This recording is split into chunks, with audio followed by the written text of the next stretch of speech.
I'm Danny Otto. Welcome into an all-new episode of That Recap Show. Now, before we get into the episode, just want to announce, major spoiler alert, we are going to be going over everything that happened in Season 2, Episode 3 of the Marvel What If series. So if you haven't watched that episode yet, you may want to pause this video, head over to Disney+, check out the episode, and then come back and enjoy the breakdown. Now, with that out of the way, let's start the show! Poppin' Off presents That Recap Show.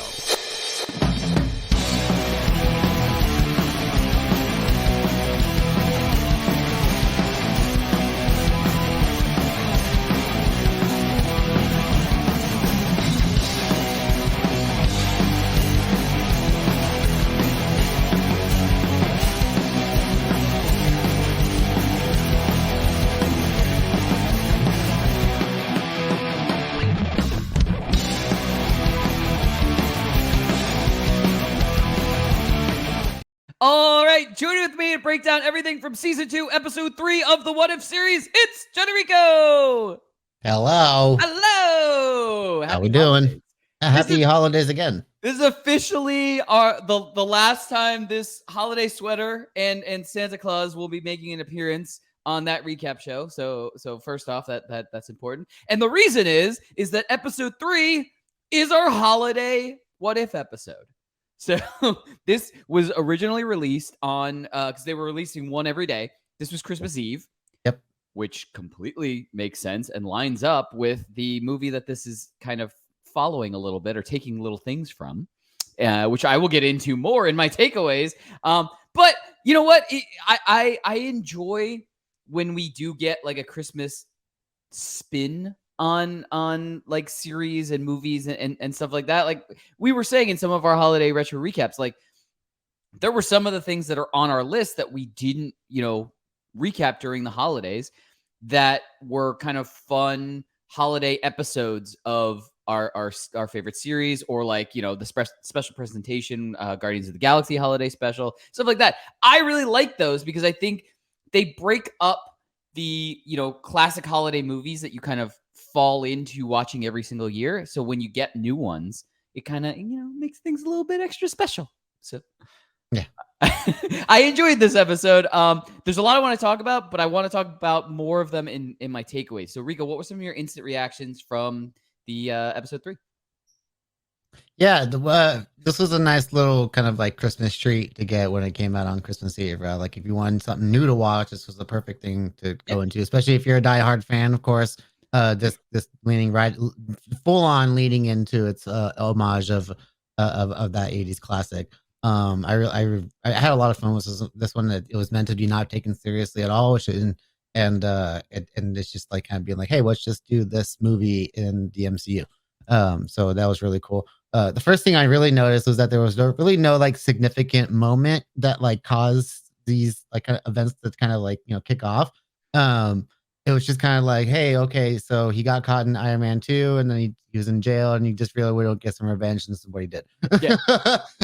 So this is obviously something that can still feasibly happen in our own timeline. It's just that like we're just placing it a little bit earlier within the realm of like no. What happened is this is what if the Avengers decided to have a holiday party and not show up until super late. That's that is how we wandered off the path. Sure. Yeah.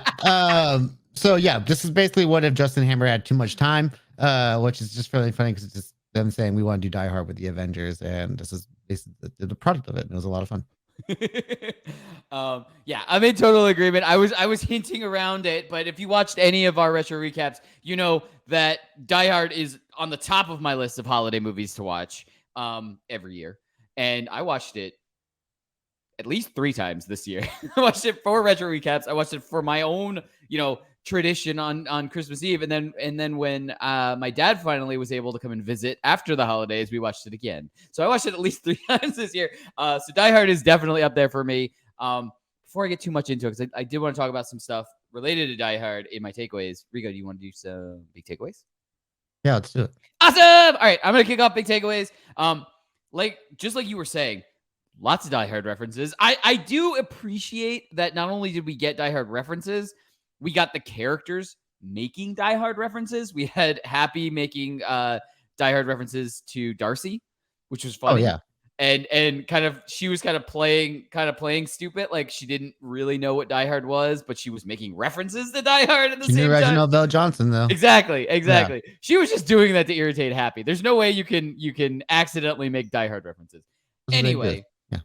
Here is my only gripe with it. I really, really like the way episode 1 of the season was, where it felt so grounded in like the Blade Runner universe, almost the Blade Runner, theme, I guess. I wanted that for this episode because I love the original Die Hard. So I would have loved to have seen Happy, just as Happy, having to crawl through the vents and kind of rescue the Avengers and stuff like that. Like, because that would have been Die Hard in the MCU. This, just like you said, this was a twist. This was a take on Die Hard in the MCU, but we still had Happy, basically turning into a Hulk. And we had him like kind of smashing through the building. And then the Avengers don't even show up until the end. Like, it was just one of those things where I was like, you made the sale. Give me Die Hard with Happy. That's all I want. Like, you didn't have to make it into Happy becomes a superhero and has to, save Avengers Tower. You could have given me just Happy, a normal person, just like John McClane, and he had to rescue the Avengers who were taken hostage during a Christmas party. Would have loved it just as, like, I would have loved it more. Like I did, and that's no gripe saying I didn't like the episode. I did like the episode a lot, but I wanted Die Hard with Happy as John McClane. That's what I wanted. But that doesn't take anything away from me enjoying this as a holiday episode, as a what if episode, anything like that. And I really appreciated all of the Die Hard references that we got to begin with. So I am in no way saying this was a bad episode. I'm just saying I really enjoyed how they made episode 1 into that real theme and feel of Blade Runner. And I would have really enjoyed if they had kind of done kind of the grounded approach to this theme of Die Hard. That's my only thing. But Rico, what were some of your takeaways from this episode? Yeah, I respectfully disagree with that, just because it's like to me, it's almost like saying if you took episode 1, but you didn't have Nebula ever using like her cybernetic like upgrades or something like that. Like you got to use the tools within the universe at its disposal to make it feel like one thing, but also keep it within the realm of the universe that you're in, right? So if you're gonna have something set within Avengers Tower, you gotta use all that crazy stuff that Stark has at his disposal, right? Of course, he's gonna have Hulk DNA that Happy's gonna somehow stumble into and it's gonna get stabbed into his leg. And of course, that Justin Hammer is gonna like hack into Hulkbuster and take all the Stark bots kind of like Ultron style. Like you gotta like play into all those factors to make it feel like one thing, but also keep it like the thing that we love, right? I'll tell you one thing. The one thing I did not expect was Happy Hulk Hogan. And I love that they actually make the Hulk Hogan joke in the actual episode. So I'm really glad I didn't like miss that opportunity for that joke. And like I really like the way they kind of played it in like the beginning of the episode. Like, hey, look at this creepy monster. Why are they fighting this monster? Right. And it really just turns in that we're following Happy on like this crazy, wacky journey through the tower until he stumbles into these powers. And I really love the scene where he kind of gets to like fully Hulk out and take out all the robots in one little scene.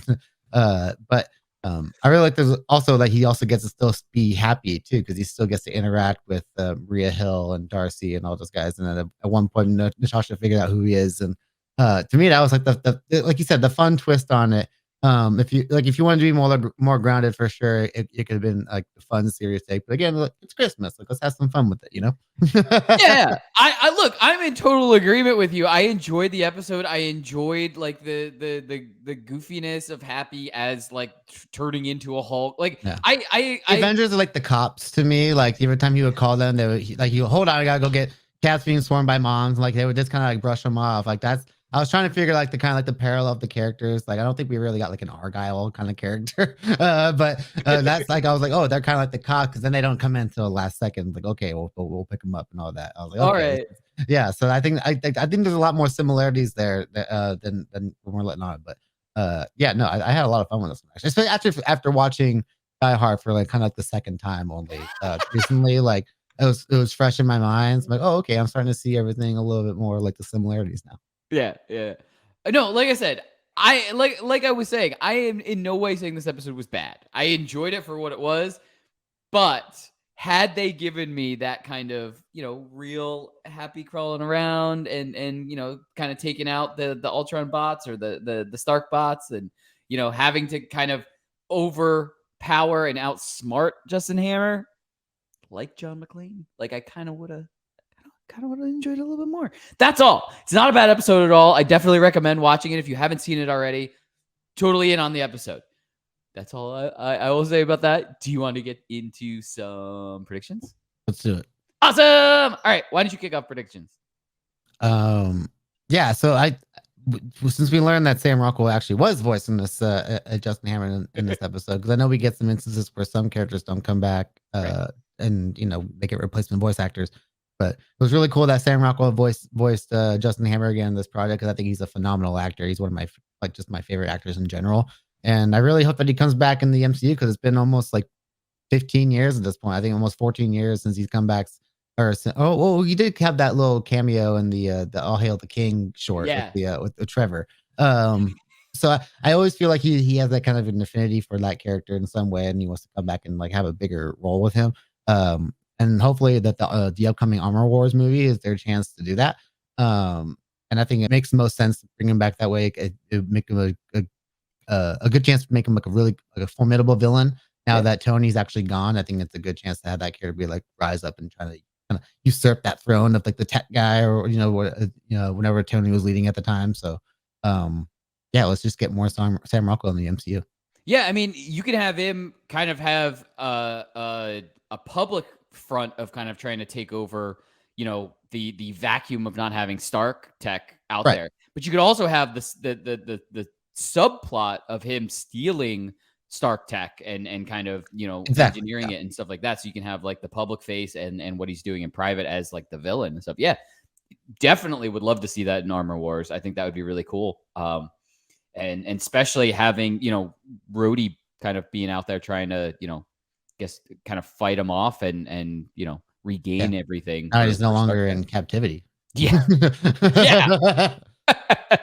But yeah, I mean, I would love to see that. I really do hope we get, the return of Justin Hammer. I just like you were saying, Armor Wars makes absolutely the most sense for that. The only thing I wanted to say, just because, just like you were saying when we were recapping the first couple episodes, this feels like, it's contained. It was a happy, holiday episode, goofy holiday episode.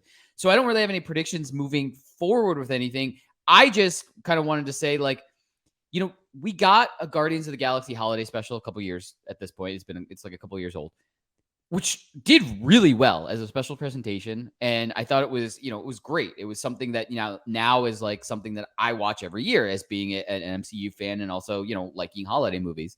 I really enjoy that. I would love for us to get, it doesn't have to be like right away. It can be, down the line. I would love for us to get an IRL MCU Avengers holiday special too. And it wouldn't have to be like, oh, it has to be the original 6 Avengers. It could even be like the Avengers that we're going to have, moving forward. And we know we're probably going to get a Young Avengers team too. So it could almost be like they throw a party and it could be like the clashing of like the grown-up Avengers and kind of the young Avengers. And they can kind of, just kind of be working through like introducing each other and kind of that of having 2 different team dynamics around the holidays and how they all interact differently and how some are just like bah humbug about the holidays and the other ones, like all of the young Avengers are like super excited about the holiday. You know what I mean? Like, I just think there's something there. I think they did so well with the Guardians of the Galaxy holiday special that I think if they really put some thought into it and did something, they could make another kind of special presentation holiday classic is my point in this. And I would really like to see that because, we had, what was it, in Age of Ultron where we had the Avengers and like I said, that was the original 6 Avengers, but we had them kind of having a party type of thing and kind of hanging out. Kind of a party, yeah. Yeah. And a lot of those scenes are still circulating around as goofy things, like when they all try to lift Thor's hammer. Oh, I love that. Those are the great interaction scenes amongst the team where they're not in the battle, they're just kind of hanging out. Exactly. Yeah. I'm thinking of like having a full special presentation kind of like that. But like, updated obviously, like with the new team of grown-up Avengers and more so some of the younger, like young Avengers type of thing. I think that would be cool, and just getting those kind of interactions in our live action MCU, I think would be really interesting. And I'd love to see that. Hint, hint, Marvel Studios, Feige can call us. Yeah, they've done the holiday special for Guardians, which is like the space take, the MCU space take on Christmas, and then this is like the holiday kind of multiversal Christmas take. Like this is your Christmas story that takes place outside the main timeline. It would be cool if like now the strike's over too, because I think the strike really put a hinder on a lot of the plans that they probably had for the next like year or two, or at least putting off a lot of it. Yeah. Now they can start making ideas for like holiday specials, probably more like consistently, and maybe something we can get holiday projects that are kind of set within different pockets of the MCU, like a random be like how would the Eternals celebrate Christmas in different times of the Earth or whatever. Like when did Christmas truly become a concept? Maybe they could be around for like the concept of Christmas becoming something. Like there's weird ideas like that you could play around with, and I think there's just a lot of cool potential for holiday specials within the MCU. Oh yeah, absolutely. I totally agree. And as we always say, that's what we think. Let us know in the comments below. What did you think of episode 3? And what would you like to see? Like what group of heroes would you like to see have a holiday classic? Whether it be turned into like live action or whether we get another, cartoon version. There's no wrong answers. I mean, it's a holiday special. We can kind of do anything we want to. It would be a lot of fun. And as always, don't forget to like, subscribe, and turn on notifications to hear about all of our latest audio and video podcast releases. Bye, everybody! Poppin' Off presents That Recap Show.